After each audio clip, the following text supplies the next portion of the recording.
Hello and welcome to episode 14 of Rival Banter. I'm one of your hosts, Luke Croft. Joining me, as always, the Sultan of SWAT himself, my co host, Seth Martin. How are you doing, my friend? I am so good. Do you think of these ahead of time, or do they just come to you on the spot? That one just came to me because I hadn't thought of Ooh, I one. like that. That was good.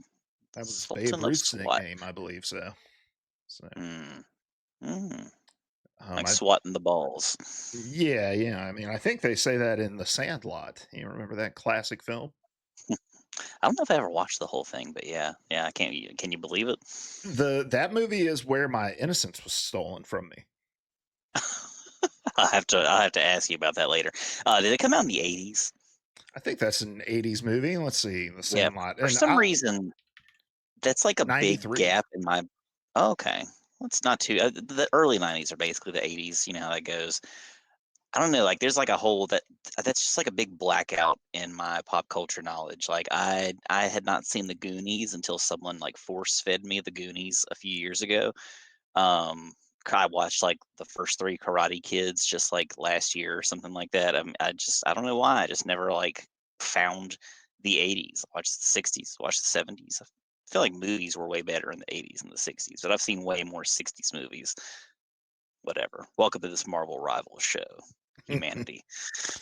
And you know what? I'm going to talk about my innocence being stolen here on the show, so that people don't think I popped a boner on the lifeguard scene, because that's what Mm. they would assume. So, uh, so no, I was actually I was staying at my aunt and uncle's house when I was a little kid. I mean, I was probably like 7, 8 years old, and there's you're gonna have to forgive me. It's been years since I've seen The Sandlot, and I know you said you've never seen it, but part of the storyline is there's this like big ass guard dog in the show, Mhm. and the kid the or in the movie, and the kids are like sharing, regaling the lore behind this guard dog, and part of the lore includes these burglars that are like breaking into the property, and this guard dog is like mauling the people that are breaking into this property.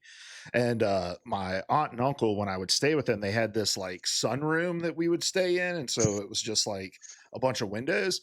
And I didn't know that like burglars were a thing, like a real thing. And so when I Mm. was watching this movie and they introduced this concept of a burglar, I remember asking my uncle, like, that's not real, right? Like people don't really do that. People don't like break into houses.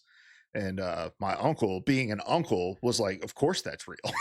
And so I remember being by myself after the movie went off, 7, 8 years old, uh, in this room of windows with no blinds in the pitch black of night, wondering when the house was going to be burglarized. So yeah, The Sandlot stole my innocence. Dang, I wasn't where I was expecting that story to go. I do You remember thought that part. I've seen bits and pieces of the movie, you but, thought I popped a boner for the lifeguard scene, didn't you? yeah, pretty much, yeah, like, that's where Luke became a man. Anyway, your summer has started. How was your Memorial Day weekend? It was pretty great. We didn't do it well, actually, we did do a ton. We got a new cat, so that was, that an adventure. He's currently terrified, and, like, he's in my basement here where I am, but he's, like, hiding from the other cat up on a filing cabinet on the unfinished side. He's Mm. just in there. Every once in a while, the other cat goes over to like be like, "Fuck you say," or something. I don't know what they say, but I just hear a from the other room. So that's kind of what I've got going on right now. I finally platinumed Assassin's Creed. I had the time to just buckle in and just do the stuff. So I got my platinum trophy.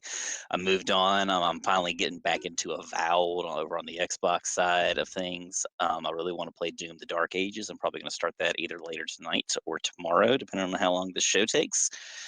And yeah, we just been doing kid stuff. Been just kind of vegging out as much as I can with children. It's been great. Nice. Sounds good. Um, yeah, you mentioned something that I was gonna respond to. You were talking. Now I completely forgotten it. I'm a terrible host. Damn Uh, it, Luke. God damn.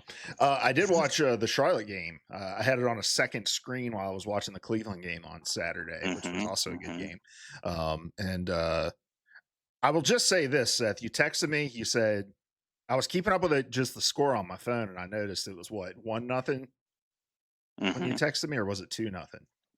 I think it was 1. Yeah. Yeah.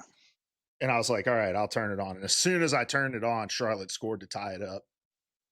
And then they scored again to take the lead. And I was like, holy shit, I may be the bringer of good luck to this team. We wouldn't have done it without you. Yeah.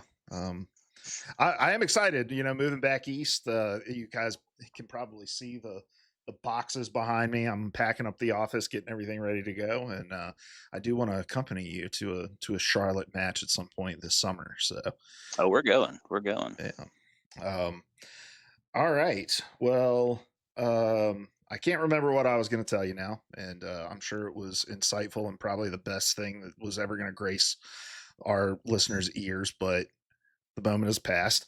This is Rival Mm. Banter. We get together each week and we talk about Marvel rivals over here on twitch.tv/it is Hoagie. And then we push it out on podcast services and YouTube the very next day on Wednesdays.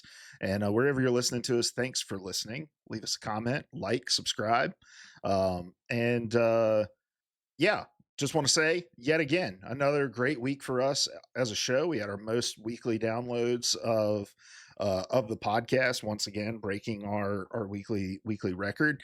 We're like, I think we had close to like 20 some thousand views on our shorts that we've posted up on our brand new social medias over on TikTok and Instagram at Rival Banter. So if you want to engage with us over there, drop us a follow. So lots of cool stuff going on for us, and we're going to get to some comments here in just a minute, but just wanted to say thank you to everyone who's watched, subscribed, listened, all that. Keep it going. We've got plenty more to come, but let's Hell yeah. yeah, hell yeah. Let's jump into some comments from last week. One of our most popular was about Ultron. I'm not going to do any of those comments right now because we're going to talk about Ultron here in just a minute. But I did post up about the Chrono Shield stuff, and over on TikTok, Jay says, Chrono Shield is fine, just need to lose more on loss and gain less on win so that whoever wins more games is higher ranked. And I don't know. I think that's a pretty simple concept that I can get behind. Could be cool. Yeah. Yeah. I don't hate it. um, I was also thinking about this. We saw the Emma Frost gold's like gold reward skin for getting the gold 3, and we saw we've seen like the new. Have they shown the Ultron skin, or have they just said it's going to be an Ultron skin for the? Well, there are 2 they've announced. I know we've seen kind of like at least like a picture of the one, like the Extron skin. Oh, I'm sorry. I'm talking about the gold like reward skin for if you reach Oh, gold 3. not that I'm aware of. Okay, No. because that's the season 2.5 reward. But I was thinking about this with like the chrono shields and stuff, and it's like I feel like if you're gonna tie a reward like a skin to reaching gold, having mechanics like chrono shields, like loss forgiveness, like earning more points versus losing less points, I think it's probably a good mechanic for people who are really into kind of gaining those things, because people are really going to want to grind it, just get to gold 3 in order to get those rewards. So yeah, that was just a thought that I had after reading that comment. Let's see, what was the other comment that I saw that I wanted to somebody on the Ultron video said, now we need a flying tank. And Seth, as a newly found tank main, how would you feel about a flying tank? I mean, I love it. Kind of like we talked about before. I think it's eventually has to happen. Like it only makes sense. Like at some point, somebody's gonna fly. If you look at those Marvel posters, you can find it like Hobby Lobby or like the canvas prints that have like all hundreds and hundreds of characters from the Marvel universe. Some of those guys are big and they fly, so it's bound to happen at some point. If nothing else, I'm sure we'll get like a Hulkbuster Iron Man one of these days, which would be like an awesome way to have a tank. like fucking why am I blanking on his name? Gray Iron Man. Oh, War War Machine. Machine, War Yep. Machine. But yeah, like he's an obvious choice. Like he's big, he's beefy, he's got lots of guns. Why not? So yeah, I mean it's gonna happen. I would love it. I'm totally here for it. It's a great way to shake up the meta, and if, it could be cool, could be horrible to have a team full of flyers. Whatever. Yeah. Yeah. I do think we're gonna get that 6v6 flying comp, and I'm here for it, Hmm. This game is gonna get really interesting to balance as time goes on. I mean, that can be said about any kind of hero based game like this where you're adding characters over time, but when I think about like Overwatch, there's no real characters in Overwatch who just stay in the air the whole time, Yeah. like Farah can if you're like good with her and know how to like manage her cooldown and rotate it and stuff, but there's no one that has like a Storm or Iron Man ability where they're just in the air at all times, you know.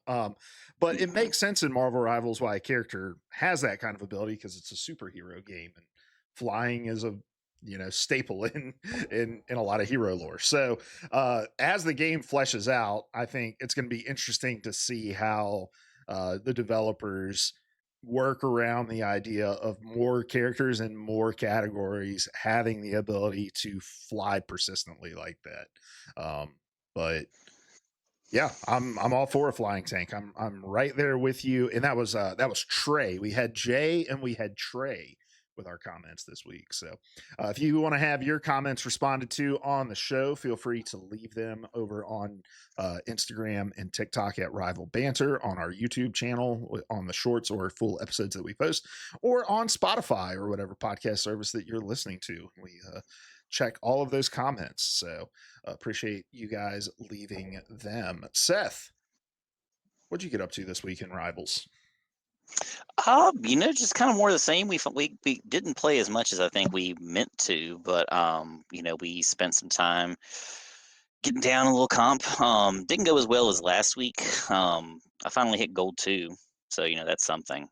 Mainly just kind of been grinding dailies, just working on that battle pass, and really just kind of playing who I want to play, which has been great. Like I'm just kind of working on my lords and just trying to mix it up a little bit. What about you? I played quite a bit actually. Didn't play as much ranked as I necessarily wanted to, but last week when we were talking about Act 3 of this Wolverine thing, and you mentioned the voting mechanic on the new skin, and I had no clue what you were talking about. I did not Hmm. like that feeling, and so I was like, I'm gonna get back in here, and I'm gonna make sure I'm playing more often now, and so like I finished my Galactus gift. I'm making really good progress on my battle pass and all that sort of stuff. So I got in and played quite a bit of quick play this week. I'm getting really sad about the Emma Frost changes that are coming in this next patch that we're going to talk about here in a little bit, because I've been just having a ton of fun. But I'm also really, really, really close to my Lord on Mantis. So I was playing quite a Really? yeah, yeah. Wow. So um yeah, dude, I think the easiest thing to do with her is just farm assists. Good. Yeah, true. Because like it counts her kills and her assists in the same Yeah. wavelength. So yeah. But yeah, no, I played at least like 4 or 5 games each day this week, just to get in there and play. Um, but yeah, I did not play ranked as much as I wanted to. I'm still like, dude, I was so mad. I received my first ban from comp for 15 minutes because my power went out. Um, Mhm. I was there and for it. yeah, and we were just about to win. That was a very winnable game that we were into. We kind of were getting rolled there. We were on Midtown, and we got rolled on defense to start, but then we rolled them even harder when we were on offense. And then yeah, in round 4, power went out, and I could not get back into the game quick enough, and got a 15-minute ban competitive play. Felt bad. Sorry to everyone I've ever reported in the game. Mm. That's not true. Yeah, I guess you never really know, but like it's often like that was a very competitive game that went into like round like we were in the tiebreaker round, right? Like Mhm. we were trying to bring it back, and we easily could have won it because we had like 4 minutes of time where the other team had like one, and you just disappeared. It's like I feel like there's a difference in that and when you're obviously losing and people just start dropping like flies, or like if something happens, they're going negative and they just drop. Like you were having a great game. Just use some sense when you're doing those reports. That's all I'm Yeah. saying. Yeah, very true. Very true. Mm. All right, Seth, are you ready to get into this week's draft? Oh, I'm ready. Draft. All right, guys. So for this week's draft, what we're going to be doing is drafting the Lord portraits that we trust the least. And what I mean by Mm. that is that when you're queuing into a game and your team starts filling out their character selections and you start seeing those Lord portraits populating onto your randoms character selections, which ones do you see and it doesn't move you one way or another as to whether or not that person is actually good at the character they are playing? So, Seth, we're not going to do serpentine on this. We're each going to take 3 picks here. I'm going to give you the first pick.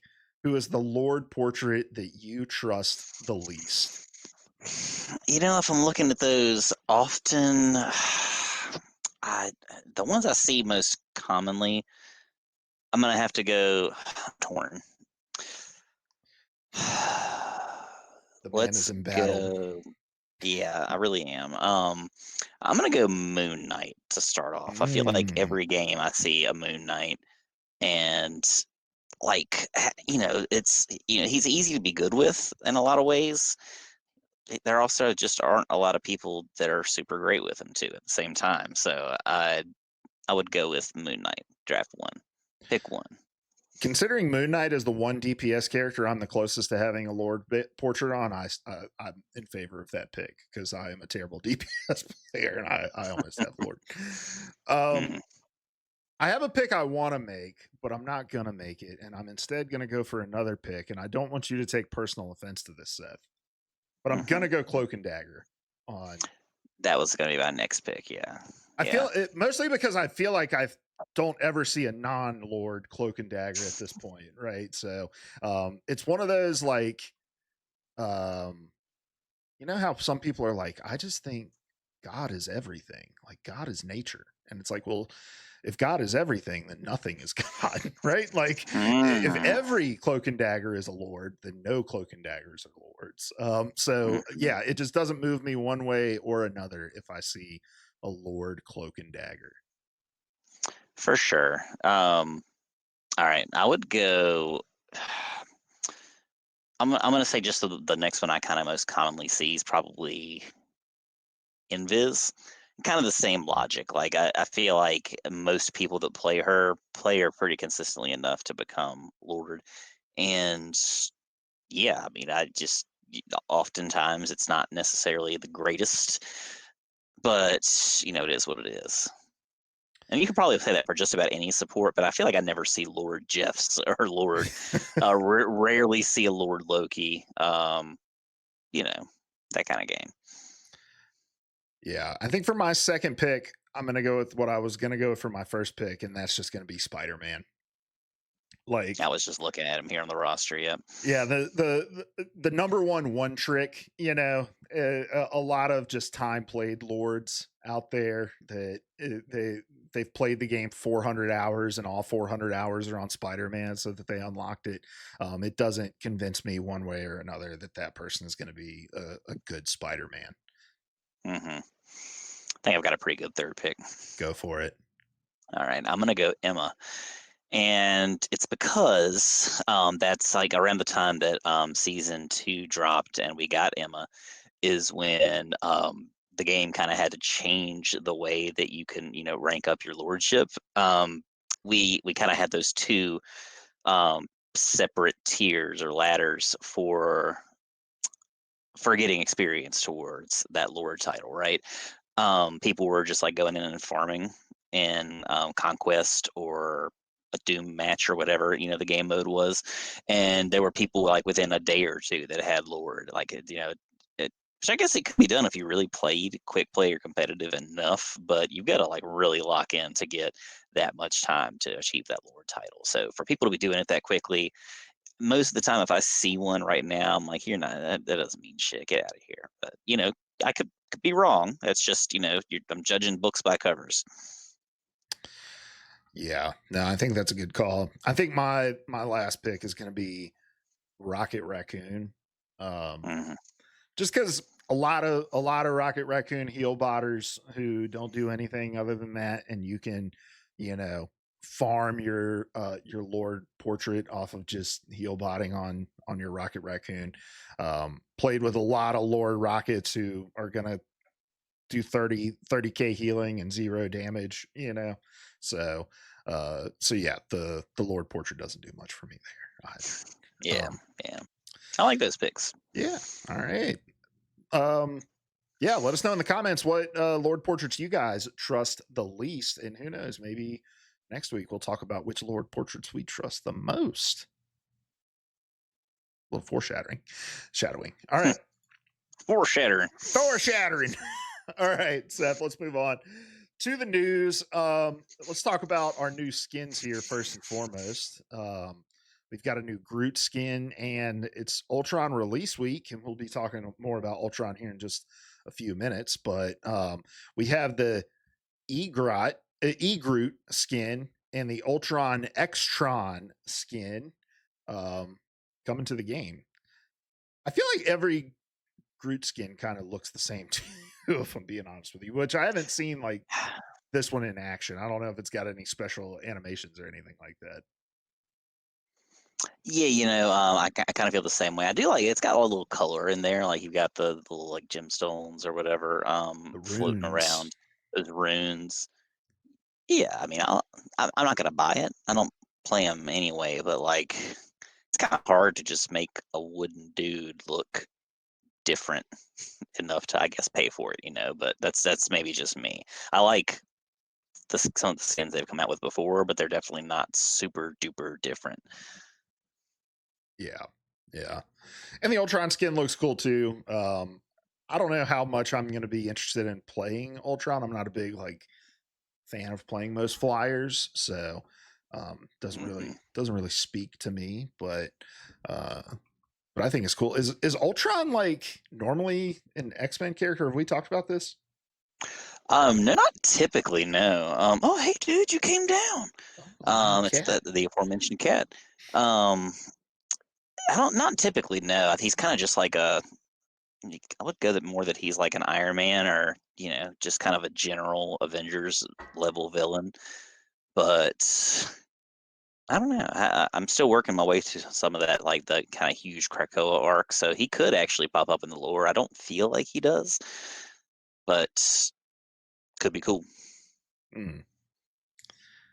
And then we've Tell me in the comments if I'm wrong. and then we also got a leak of these new Fantastic Four skin.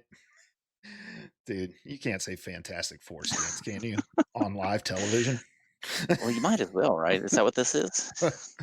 um, yeah, these are the Future Foundation skins. So when we talk about the Fantastic Four here, this is Mr. Fantastic, Invis, The Thing, and Spider Man, not Johnny. Um, so have you seen these, Seth? The Thing Yeah, skin looks I cool. I really like that thing skin. Yeah. Yeah, I'm very excited about this as like a thing player. I really like the more I kind of like am experimenting and dabbling in other things, other roles.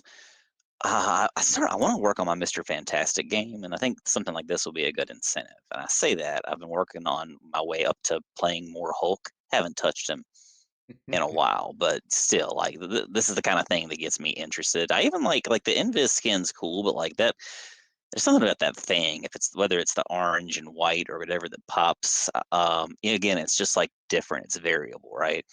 The Mr. Fantastic, it's again, he's got some really great.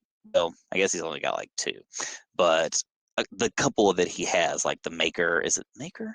what's his the master, whatever the like kind of futuristic one with the helmet is. Yeah, yeah. Um, that one, and then this, he's got like this visor and kind of like the more gray peppered hair.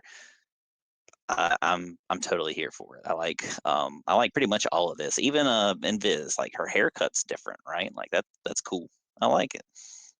Yeah, where would you rank Spider-Man's skin out of the 70 to 75 that he has? Well, it's kind of hard to actually see it, but I mean, it looks definitely different. It pops. Did you watch? You probably didn't because you're not the biggest like MCU guy. But did you watch that animated series that came out this year, or either earlier this year or late last year? It was Your Friendly Neighborhood Spider-Man. No. So there's a white suit in that that looks awesome. And again, just kind of from a distance, this kind of reminds me that it looks really, really cool. Yeah, again, that's definitely something way different. It's going to pop on the screen. I'm not going to be a Spider-Man main anytime soon, but it's enough to get me interested for sure. Yeah. Yeah, it's nice for the thing to get another skin that's not just like a recolor of some trunks too. Um, so yeah, that's cool to see.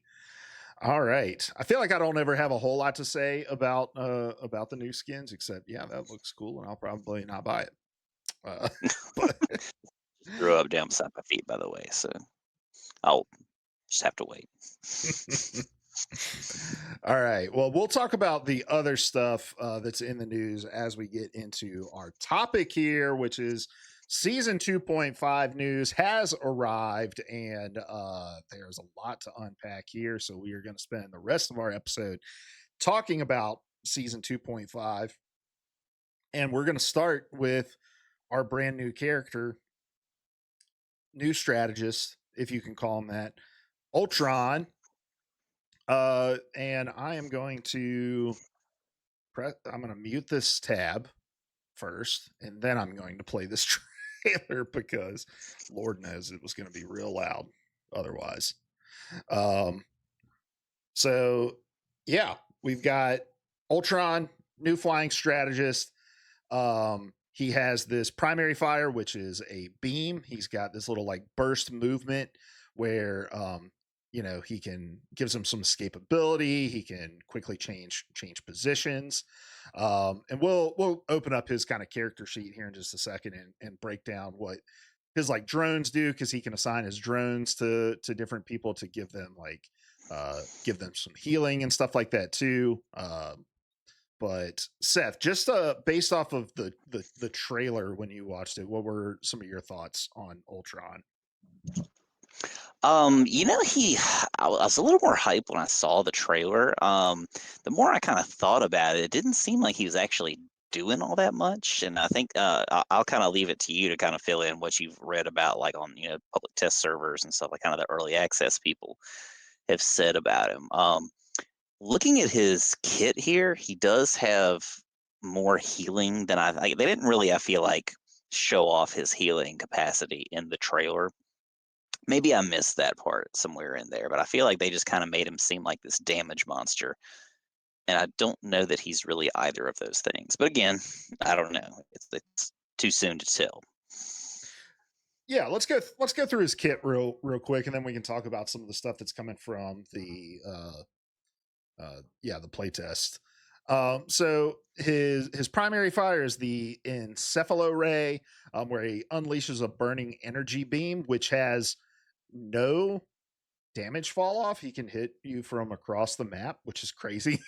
um, then he has his dynamic flight, which is his shift ability. That's his dashes. Then he has imperative patch, which is his E ability. He commands a giant drone to follow an ally, constantly healing that ally. Constantly healing allies within its radius, with additional healing for the designated ally. So it's like an AoE ability with some additional healing boost to the person that it's assigned to. Then he has the firewall, which is his right mouse button. His secondary fire, it summons drones to grant bonus health to nearby allies that are nearby to Ultron, centered on Ultron and the ally marked with imperative. Um, with imperative patch with the drone. So it's great for holding objectives. So some more bonus health that's given in there. His ultimate ability is Rage of Ultron. It summons Ultron drones to fire encephalo rays, which can either damage enemies or heal allies. So his primary fire, unlike a lot of healers, does not heal. So it just does damage, but in his ultimate ability, his primary fire from his drones does heal allies. And then his team up ability is Nano Ray. His team ups with Iron Man. It enhances his Encephalo Ray to Nano Ray that pierces through characters, dealing massive damage to enemies, and then it will heal allies if he has that team up ability activated. So I think you're right, Seth, that like uh I think what you felt like with his appearance at first is accurate, where it's like he's definitely going to be more of like an off healer. He's going to be the guy that you're designating to kind of keep your flyers alive. And I think a lot of people are seeing this as like the Necros video of like not even being able to out heal the damage from the bots like in the practice range and stuff like that, and they're like, oh my gosh, Ultron's going to be totally worthless as a healer. Um and I get that concern, right? Because we're used to the big burst healing of an Invisible Woman, of a Luna Snow, like those sorts of things.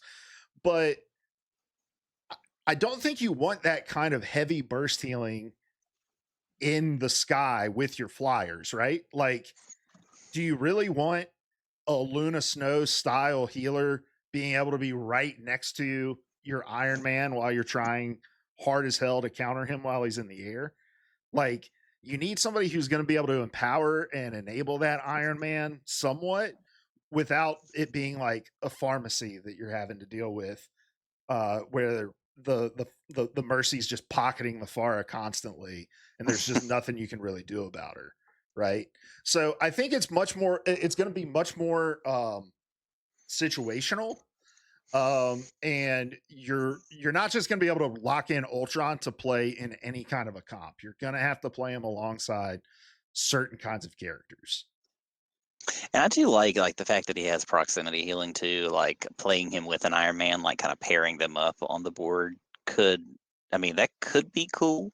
Because he's Iron Man's one of those guys, like it's kind of hard to heal him depending on who you are. So I mean that possibility just kind of occurred to me listening to you just now, but like at the same time, I don't know if that's enough to really warrant adding like taking up a spot on a team. Mhm.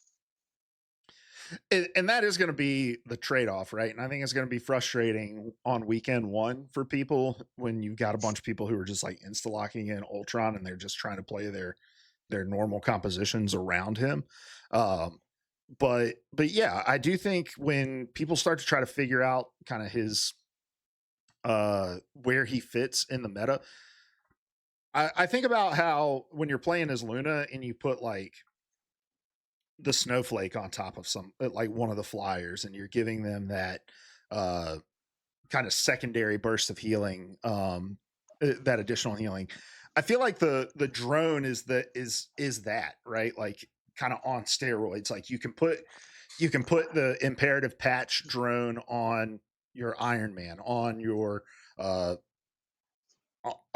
Human Torch, and just kind of let them fly around, and they can get healed by that, kind of passively as they go around, while your Ultron's giving you value in other ways by damaging people, by giving bonus health with his firewall and stuff like that. I do wish he didn't necessarily need like the team up ability to be able to do healing with his primary fire. I feel like that's a weird sort of mechanic to it feels like a really game changing thing to put behind a team up ability. Especially because it's such a common mechanic for most of the other strategists in the game. Hmm. So we'll see. We'll see how it plays out. But I also have to imagine that NetEase was really worried about putting out an overpowered flying strategist. And so their thought was maybe like, let's put him out a little weaker and see how it does. And maybe we can tune him up rather than make him way too annoying to deal with. And then we have to nerf him into the ground, you know? Yeah, I think that makes sense too. I don't know how true it is. I've read that people have said that they had to nerf him, pre-launch, but I don't know. I mean, that tracks with that kind of idea. I think he'll definitely get some love at the start of season 3, if not in a patch beforehand. Mhm. Yeah. All right. We also got news about the new map. It's a convoy map, and it is called Hellfire Gala Araco. Seth, what do you know about Araco? So, do you notice anything about the name? It's got two K's in it, Like what? like Krakoa.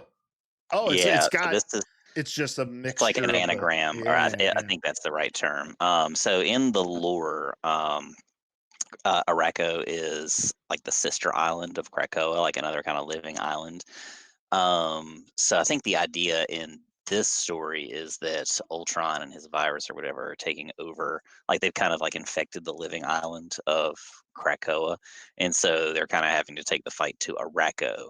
The islands are also somewhat mobile. I don't exactly know how all that works, but a lot of cool, like wild. That whole X-Men arc is just like wild ass sci-fi, like hard science fiction in a lot of ways, and it's super cool. And that's kind of they're kind of leaning heavier into I think that side of things with a lot of these skins and a lot of this season 2.5 stuff going on. Yeah, I've got this trailer rolling right now. It's sort of given the hell is it Hell's Heaven vibes. Um, Kind of, yeah, a lot of metal, that kind of thing. yeah. I was surprised it was another convoy map. I thought we were going to see what's the other one? Not convoy. The dude, I'm so bad at the names. The combination one though. Where Oh, why? Convoy and Convergence. Convergence, yeah. Yeah. Hmm. Um but no, I think this map looks cool. I lean on you for all of the lore cuz I don't, know anything about any of that, but excited to try out a new map. So that's going to be coming in this update as well. Uh, I was wrong on my prediction there, and I'm just cycling through all of my show notes on stream. All right, let's see. And then let's talk through our let's go to the patch notes for this, and then we'll go to the balance update stuff. So let's talk about some of the other new stuff that's coming. We have a new event, the Cerebro Database 2, and it's going to be the Hawkeye binary arrow skin for the reward for that.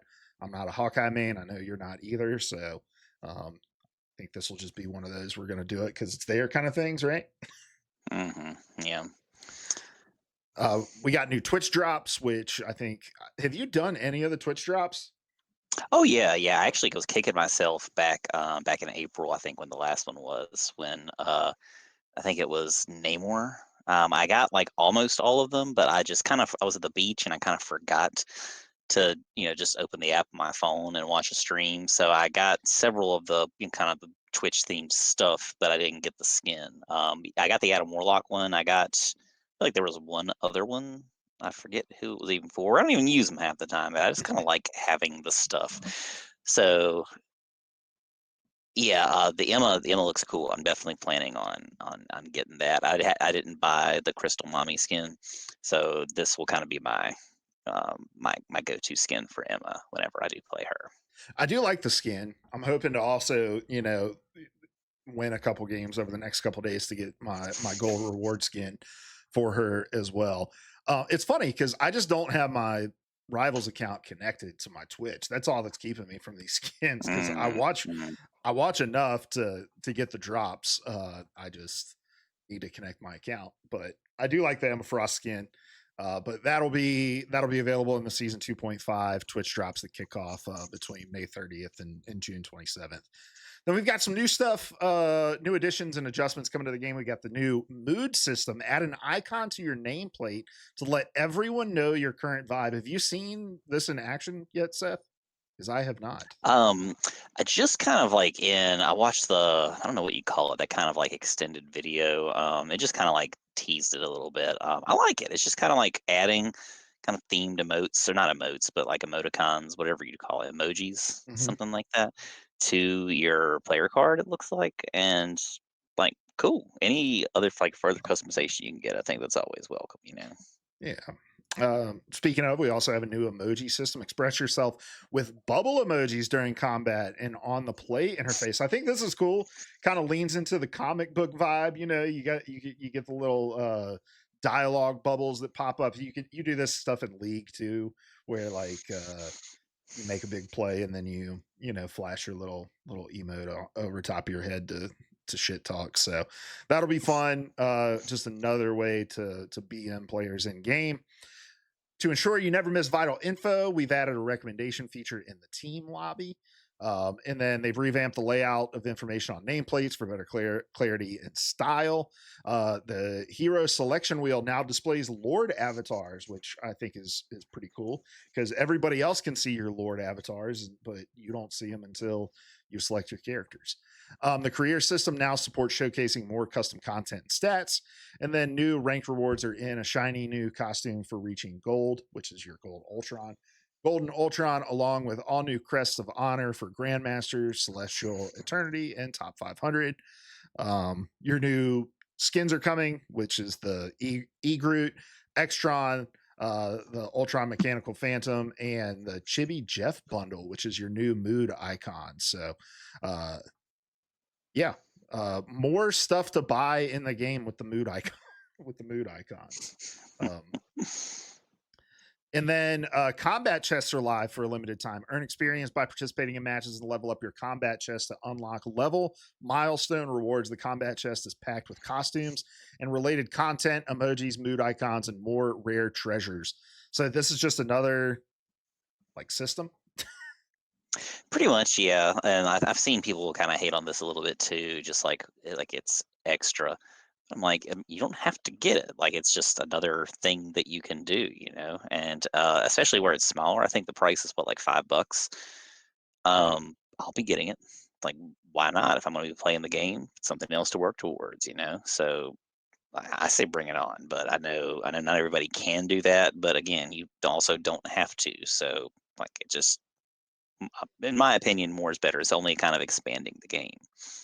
Yeah. Yeah, look, I don't mind. I don't mind more options, you know, if it's more ways to monetize or whatever, as long as it's presented cleanly and you know it's not too confusing. Going back to my frag punk example of just like too many systems in the game and I don't know what they all do, right? So Hmm. interested to see what this looks like. And you know, with the littler things like the emojis and the mood icons and stuff like that, like it I'd rather them find ways to work that into newer systems rather than like replace stuff that's in older systems with those sorts of things and like just have unnecessary bloat or whatever. So there's some changes to tournament rooms and custom games. We won't get into that or the spectator stuff. Um, some changes to maps and modes and just little bug fixes that you can also check out in these patch notes over here. So that patch is going to be live. All the season 2.5 stuff is going to be live on the 30th. So that is Friday. All right, let's move on to our balance changes. And Seth, we're not going to go through all of these like one by one, but I do have a little matrix that I've made inside of the show notes that'll hopefully be helpful for us to talk about what we want to talk about. And we'll start with our vanguards here, and we have buffs coming to Doctor Strange and Magneto. We've got nerfs coming to Captain America and Groot. And then we have adjustments for Emma Frost and Thor. Let's start with Thor. I know you're a Thor player. And so why don't you break us down as to what these changes are and how you feel about them? Yeah, so I'm actually really excited about this one because as a Thor player, I never really use his hammer throw. There's a more technical name for it. I couldn't tell you what it is, but I rarely throw that hammer unless I know that I'm going to hit with it, and I know it's like somebody's at 1 health, and I'm trying to finish him off. So what they've done with this is kind of they've taken it out of his like Thor Force rotation, so it's not on that same cooldown system where you have to build up and fill up your hammers on the screen. So it's just kind of now like another way to with his the way his hammers work. His Thor Force is like the more damage you do, the faster they build up, and so that's just kind of another way to kind of like excel that cooldown. So I'm totally here for that. The Emma Frost one I didn't really see as much on. Do you know a little bit more about what's going on with her? Yeah, so it's less of a rework for Emma Frost and more just she got some buffs and she got some nerfs. So let's talk Mm. through what those are. And then I do want to talk about Jeff in a second. I know that's kind of jumping ahead, but that'll get us into some of the clarifications that they put out. But so here's the changes that are coming for Emma Frost. They are increasing the range of telepathic pulse, which is her primary fire, from 15 and a half meters to 18 meters, which I think is going to be really nice. They're decreasing the shield value of Mind's Aegis from 500 to 400. I don't really know how I feel about that because like now my shield is only 150 health more than like Invis Hmm. shield, whatever. Increase the cooldown of Carbon Crush, which is her like choke slam ability, from 5 seconds to 6 seconds. I don't know how big of a difference that's going to make because I feel like you would get one Carbon Crush on rotation of going into Diamond form. So is it a nerf? Is it you know, I don't know how much that's gonna change in terms of like how her cooldown rotation feels or works in game. And then the last thing is decreasing the on hit damage of Crystal Kick from 50 to 40.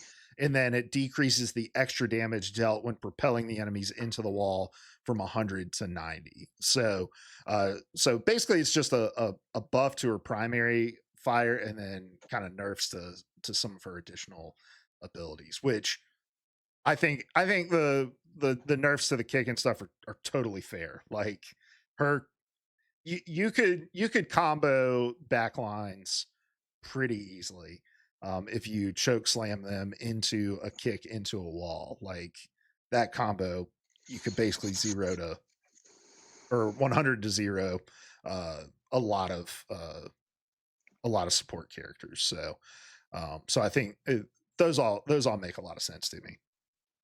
Yeah, yeah, I agree. All right, let's talk about Jeff real quick. So a lot of changes come to Jeff. I'm not a Jeff main. You're not a Jeff main. We've talked about how Jeff has needed some sort of work. So let's talk about these changes, and then let's talk about whether or not these are the changes that he needed. All right.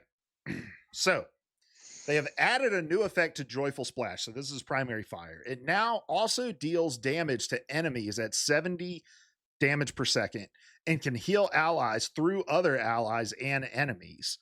Damage fall off starts at 20 meters to a maximum of 65% at 40 meters, and reduce healing per second from 150 to 130. So you can shoot through multiple people, heal multiple people. You can also damage people with his primary fire, which I think that's cool.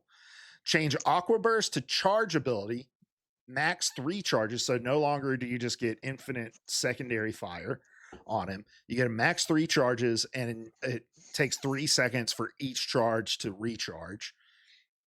But now, if you direct hit, it launches the enemy up, and there's an increase to the spell field damage. So, like the splash damage on it, from 40 to 45.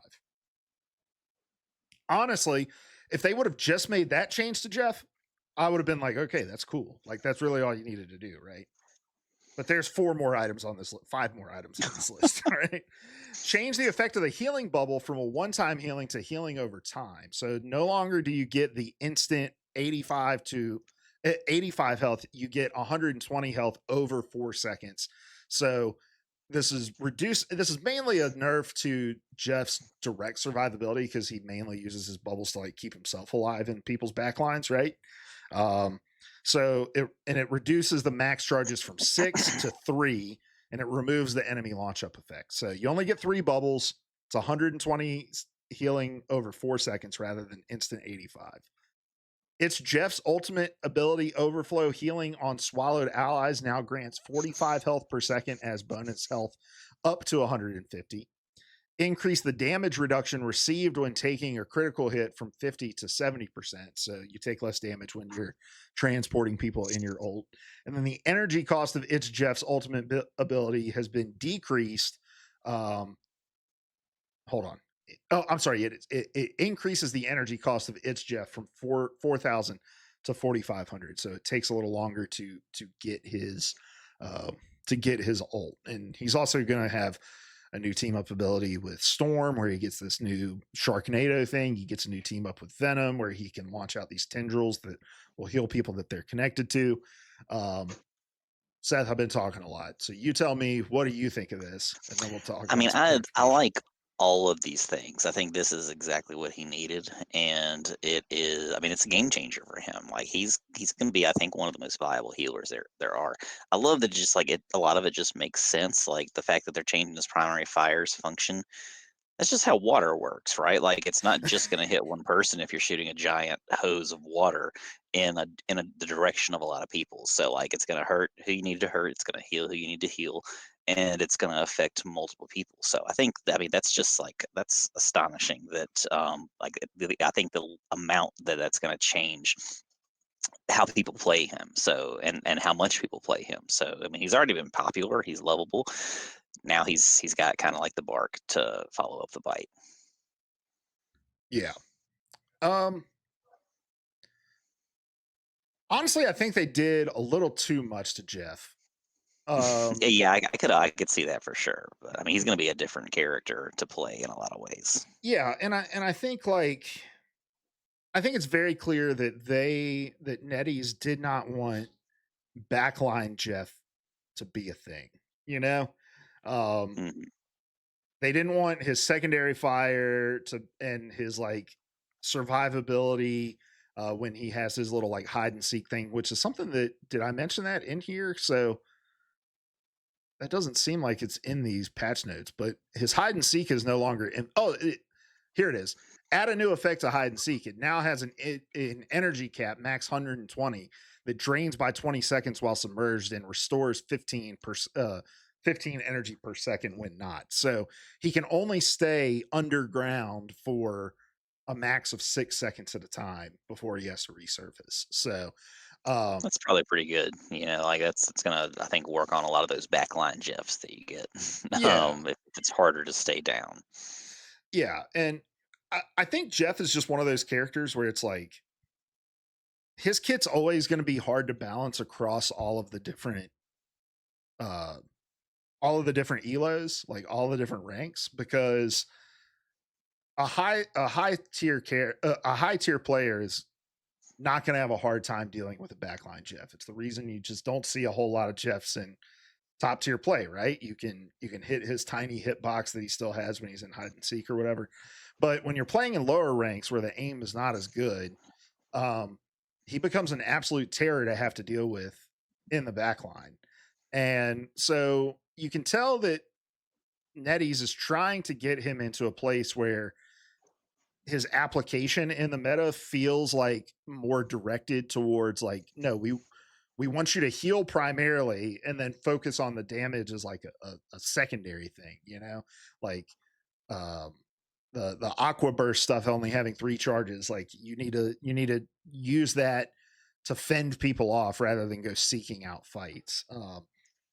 And so I get that people are looking at this like RIP Jeff, uh, because it is RIP to the Jeff that we've all known since the launch of the game. But I think this is the start of establishing Jeff as a strategist that can hopefully be picked in more normal team comps, and it's not just a third healer, that he has Hmm. to be run as. Are these the exact changes that's going to get him into that place? Not necessarily, but I think this is the kind of foundational rework that's needed in order to get him there. Yeah, I definitely agree. I'm actually probably going to start playing Jeff a little bit more now that maybe a lot more now that if this all feels as good as it sounds. So I'm looking forward to it. And so then NetEase did put out a little video kind of explaining some of these tweaks, and I'm just going to read what they put in the description while the video rolls here. So for Thor, it said with hammer throw removed from the shared ability pool and now recovering light energy on hit, Thor can rapidly cycle through Awakening Rune, Hammer Throw, Mjolnir, Bash to quickly build up energy and maintain Awakening Rune for longer durations. Additionally, Thor can now utilize Hammer Throw's long range energy recovery to his advantage, first repositioning with Storm Surge to high ground or flanks, then following up with Hammer Throw and Awakening Rune for strong range damage output. And I think this is something that sometimes gets lost when people are reading patch notes on games like this. It's not just the each kind of individual line item of the math. It's how does all of this sort of stuff work together to make that kit coalesce into the character as a whole. And this is gonna, come to ground, I think, even more when we start talking about Jeff here, because uh a lot of people looked at like Jeff's ult charge going up or ult cost going up, and they're like, why would you do that after all of these uh, nerfs to him or whatever? And they explained it as this. As for Jeff, the initial balance update mistakenly showed a non final version of his changes. We've now corrected the announcement. We've also improved the feel of Joyful Splash, increasing his water flow speed for smoother control. In the updated version, Joyful Splash now pierces both allies and enemies, healing teammates while damaging opponents. With this change, Jeff now charges his ultimate faster, making combos like the Sharknado with Storm or solo initiations more effective than ever. So while yes, it costs more for him to get his ultimate, it charges faster because he's no longer only healing one target with his joyful splash or whatever. He's healing multiple targets, he's damaging other targets. And so all of the math that you're putting out with that accrues into his ult charge. So yeah, when you're just looking at the numbers, it might look like a nerf, but again, when it all comes together, I'm interested to see what people's feelings are going to be like when they actually get their hands on Jeff to play. Because, like you're saying, Seth, like you can kind of see the vision of what they're trying to do here. Yeah, yeah, I really like it. Thor's only going to be more aggressive. Um, I love it, and again, everything about that Jeff rework just sounds better. So I'm totally here for it. All right, well, let's go back to our vanguards here. So Strange got a little bit of a buff to his damage. He's going to have less damage fall off on his ranged primary fire. Magneto is also going to charge up. He's just going to be have more damage output as well. It's going to increase the charging speed of the rings from 4 seconds per stack to 3 seconds per stack. So interesting moves there. Captain America getting some nerfs to his survivability. The big one to me here is the Groot nerf, right? He's getting, I think, a 4 second increase to his Iron Wall cooldown, and his Vine Strike damage is going down 5 per hit. What do you think about that? Yeah, he needs some work, and one way or another, right? So I I don't know how to feel about Groot at this point. Like he definitely needs nerfs. Will this be enough? I don't really know, but it's a start, if nothing else. Yeah, I think one thing I'm really interested in with the Groot nerf is that there's also some other nerfs that are in this patch that I think are kind of like side buffs to Groot. And so, is it going to offset some of these nerfs that we're seeing to where it's not really going to move the needle very much on Groot? I'm thinking about things like no more infinite ammo for Punisher because that team up with Rocket's not going to be in the game anymore. Things like that. Like those were ways that you could really kind of tear through those walls quickly that aren't going to be in the game Mhm. anymore. So those kind of feel like side buffs. But I do think that these are the right kinds of changes that we're looking for here. Iron Wall is an annoying ability, and a 4 second cooldown. I mean, you're basically it's a 50% increase in the cooldown there. So yeah, that makes sense. Any other tanks you wanted to touch on here? Is there anyone here you're surprised didn't get touched? No, I'm honestly shocked that Squirrel Girl's getting a buff. Like, I feel like she is a monster in a lot of ways.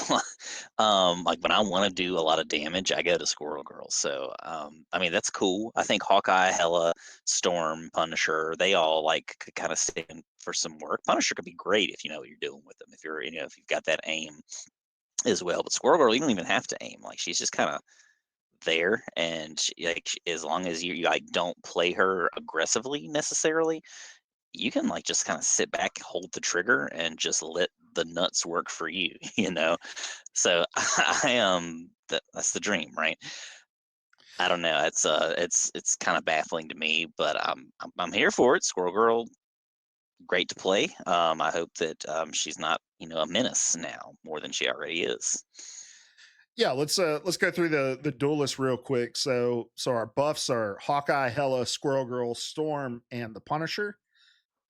The weirdest nerf list of all time: Human Torch, Iron Fist, Iron Man, and Psylocke, and then some adjustments to Namor and Star Lord. Yeah, the duelist stuff is a lot of it doesn't make any sense to me. Squirrel Girl doesn't make any sense to me. So let's jump into what those changes are for her. Increase the capacity of Burst Acorn, her primary fire, from 10 to 12. Decrease the cooldown of Mammal Bond from 12 to 10 seconds. And then optimize the user experience of Squirrel Blockade, Tail Bounce, and Unbeatable Squirrel Tsunami, her ultimate. I don't know what that means. Yeah, it's kind of vague. I guess we'll just have to kind of feel it out once the update drops. But I mean, all of those sound like good things. So I mean, that she's only going to be more viable to play.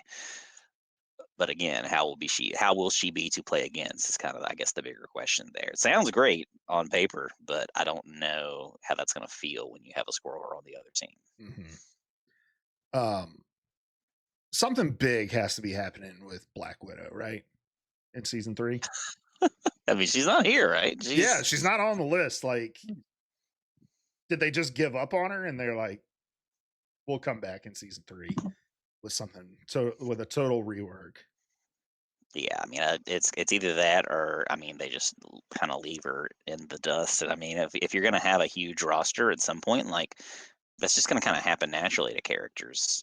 So I don't know that they necessarily need to do anything to her, especially as the game continues to grow. Yeah, because really the only change she got is she's now part of the Operation Microchip team up with Punisher. So Hmm. Punisher gains a maximum health increase of 25 and a 5% boost to his damage output.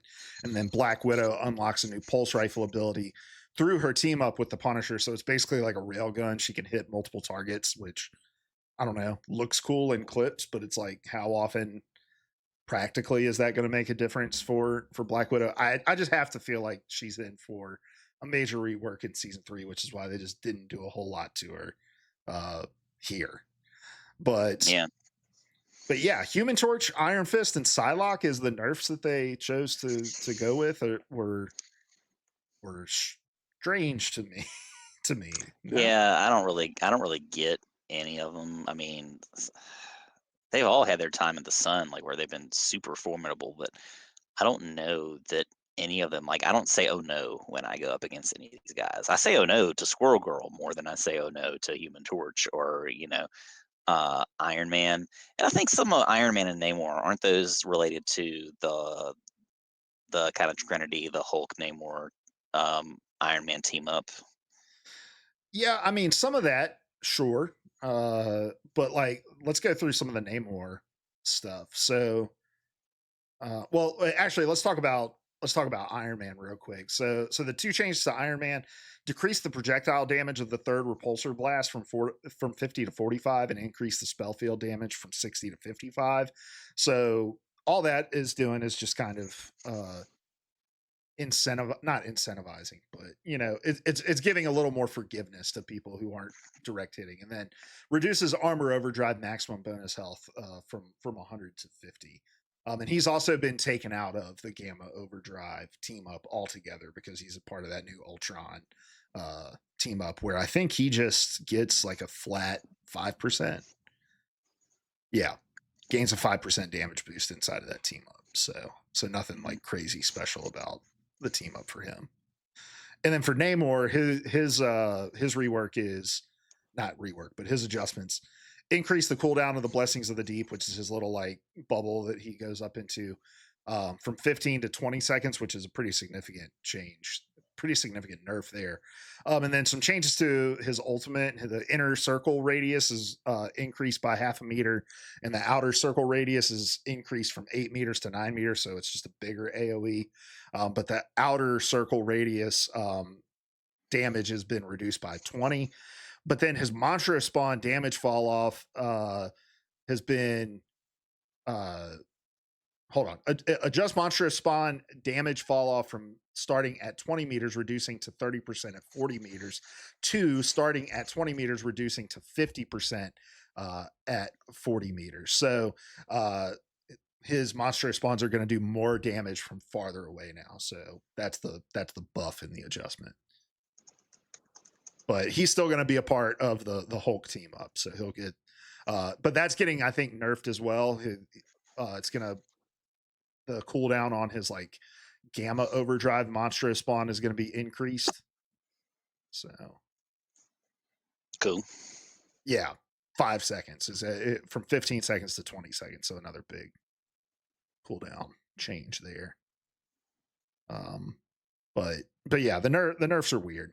Then for our strategist, Rocket Raccoon is no longer a part of our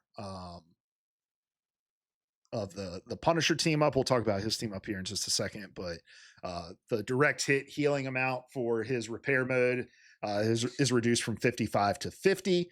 And then we have the adjustments to Jeff that we talked about. And then Luna Snow somehow missed yet another nerf to the duration of her ultimate ability. But it increases light and dark ice healing amount and damage from 20 per round to 22 per round. And then it adds a new effect to absolute zero that now grants 50 bonus health per enemy hit. So if you hit somebody with her snowball, you get health returned to you.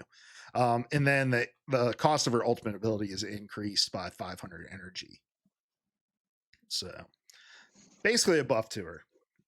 Yeah, pretty much. Let's talk real quick, Seth. Have you seen the Rocket Raccoon Penny team up? No, I have not seen that actually. All right, I'm gonna read this. Actually, I did. I saw something about it, but it's now it's ringing a bell, but I don't remember enough to speak on it. All right, so it's called Rocket Network. Rocket's the team up anchor. He gains a 5% increase in his healing effects. And then when the team up is active, Rocket's BRB is upgraded to a web beacon. So it gains the same abilities as the armored spider nest. So his BRB, where you respawn your teammates, will also spawn traps around it. That if people get too close to it, will detonate. And then Penny Parker unlocks a new armored spider nest ability through her team up with Rocket Raccoon. So she gets a second spider nest that she's going to be able to set. I was watching a guy playing around with this in the playtest, and you can cover a 60-meter span between these two characters' abilities. So you can just cover a gigantic area, like surface area, with traps when you're teaming up Rocket and Penny. I'm very interested to see. I think it's one of those things that probably looks a lot crazier than practically it plays out to be. But but yeah, it seems pretty crazy. Yeah, I mean, I'm gonna need to be convinced that doesn't need some work here soon. But again, like we've talked about before, Penny has definitely, like, she's not as popular as she was. I mean, if this is as crazy as it looks, I think that it's she's going to be back, maybe, So I again, it could be cool. We'll just have to see how it plays out when we're playing against those Penny Rocket duos. Yeah, for sure. The Sharknado is here, so you're going to be able to use Storm ult and Jeff ult at the same time. So Jeff gains the Jeff Nado, where his ability turns into basically like a water spout that you can control. The other cool new team up is the Luna Snow Hawkeye. So Luna gets a flat 15% increase in her healing effects, but then Hawkeye unlocks a new Ice Arrow ability through his team up with Luna Snow, where it does more damage the farther it travels, and then it'll stun whoever it hits. And I think I saw where it like can travel through surfaces, but but don't quote me on that. I might be wrong about that Mm, one. yeah, I'm not sure. I think Hawkeye is going to be. I mean, Hawkeye got a bunch of just base changes in his kit anyway. I think Hawkeye is going to be very, very popular. Um, some things that are going away though. We Gamma Charge, the Hulk Iron Man Namor is Iron Man is going out of that. Symbiote Bond, the team up anchor effect for Venom has been removed, along with the Symbiote Bond team up ability. So you're not going to have the Spider Man and Penny suit expulsions anymore. Um, the ammo overload is no longer in here. Chilling charisma is no longer in here. So a lot of the team ups we've had from the beginning are no longer uh, in the game. Seth, are there what are your thoughts just overall? What are the things that you're most excited to kind of see in game? I mean, I'm really excited about just about all of this stuff. It's Ultron. I'm not so much excited for the Penny stuff. I'm not so much excited for. Still doesn't really make her that much more appealing to play to me, except maybe like in really specific contexts. But all the Jeff stuff as a strategist player, I really like. Um, always love some new maps and new stuff to look forward to. I love kind of the at we're just getting more of everything, stuff that we didn't even really necessarily expect. So it just shows me how like alive the game is, and I just really love that about this. It's dynamic, it's constantly changing and flowing, and I mean it's great. It's part of why I love the game in general. I don't want it to slow down. I don't want it to stagnate. So again, like this is a big one, and it's just to have like a midway update. I can't wait to see what they do kind of moving forward as we get into these like kind of more rapid release seasons. Yeah, yeah. So two things we didn't talk about from the update video is the first one you just mentioned is this is the last kind of longer half season we're getting from season 3 onwards. We're getting month long half seasons. So that's pretty crazy that we're going to be at this breakneck speed. The other thing that we didn't talk about, Seth, did you see the Ultron's Battle Matrix protocol? Oh, I did. I mean, I kind of like immediately forgot it because it's not my thing. But as a team fight tactics junkie, or formerly, I don't know if you still play that game Yeah, I much haven't or played not. in a But while, but as a guy I know you who you were playing it every time I spoke to you for a while, so I feel like this is going to be right up your alley. yeah, I was a masters player at one point in TFT. I was pretty pretty high ranked. Hell yeah. No, I love it. I like the idea that they're not so much the just this idea. I think auto battlers are a cool idea. I don't know if the cast is necessarily big enough to make this a an intriguing mode. It's all it's all about kind of how it shakes out. But I'll definitely try it out and see. But I And think it's more about NetEase's willingness to play around with these characters in this universe they've built in other kinds of game modes, in that these kind of temporary game modes can be, it's not just big head mode or we're all the same, all six of us are the same characters. Like some of these can be earnest attempts to capture lightning in a bottle and maybe have an offshoot of this game that can be just as popular, and an auto battler, we saw that with, team fight tactics. We saw that with, uh, like Dota auto chess and stuff like that. So, I think as long as NetEase is willing to continue to experiment with that, then we should, as a rivals community, be excited about the fact that like they are fully invested in this as a product and as just a universe. yeah, I'm totally. It goes along with what we've spoken about before, and I think just kind of validates it. That uh, yeah, it's there's so much potential for different stuff that they could do. Is it a little derivative? Sure, but I mean the whole game's derivative. It's Overwatch. It's third person Overwatch. So like, whatever. I'm again, I don't know how much this is for me, but I appreciate that it's there and that again the game is growing and evolving and branching as it continues to exist. I totally love it. And dude, have I been totally off base? Does season 2.5 launch on June 6th? I think so. It sounds right. That's next Friday. My bad. Hmm. Which is good. That means I have an extra week to finish my rank grind. So that Yeah. I've What are been you, sitting Silver on. 2 right now? Silver Yeah, 1? yeah, I'm like right at the tippy top of silver too. So There's a cat. is that the new one? Yeah, it's the new one. Nice. Hey, little buddy. All right. Well, that's going to do it for the show today, guys. Let us know your thoughts on season 2.5 and all the changes to come. But Seth, what are you going to get up to in Rivals this week? What are your goals? I definitely want to rise and grind a little bit more. I don't really have any huge competitive goals. I'm just kind of like I think I'm in a really healthy mindset with the game right now where I just like I'm playing it, I'm having fun. I'm not letting anything get me down too much. Or really at all. If I run into some crappy teams, if I run into some weirdos in the chat that are taking it way too hard, it's just kind of rolling off. I haven't felt the need to turn the chat off or anything like that. I'm just having fun and trying to play my best game. So that's all I feel like you can really do in any endeavor that you move along with in life. So whatever. Um, I'm just gonna keep on doing it. Just keep playing a healthy normative level of the game. Nice. Yeah, I like the pace I've kind of set for myself too, where I'm like, I'm going to get in, I'm going to play 4 or 5 games a day, and you know, get my dailies done. If there's an event going on, I'm going to get my stuff done there. I do want to, make it to gold, and then I do want to kind of pick up a better kind of ranked rhythm in season 2.5, especially because I do feel like my Emma's getting pretty good.